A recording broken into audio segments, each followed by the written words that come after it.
Hey guys, this is me Shabir and you are watching our YouTube channel Mushaaf. Today in this video tutorial we will learn about startup application, that is how to turn on and off startup application in Windows 10. So we will try it right now. So without waste your and my time, let's get started. So guys, first thing we need to do, came down and click here, right click task manager, and after that you can see the window. After this window you will click on startup button. Now you can see all the programs are processing here.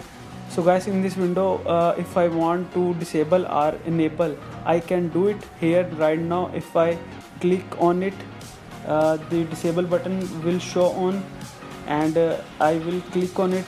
After click on it, it will disable, and if I want to enable, I can right click on it. Sorry, I just click on it, it will disable. Okay, if I want it enable, I can enable, so it will enable, and I can disable.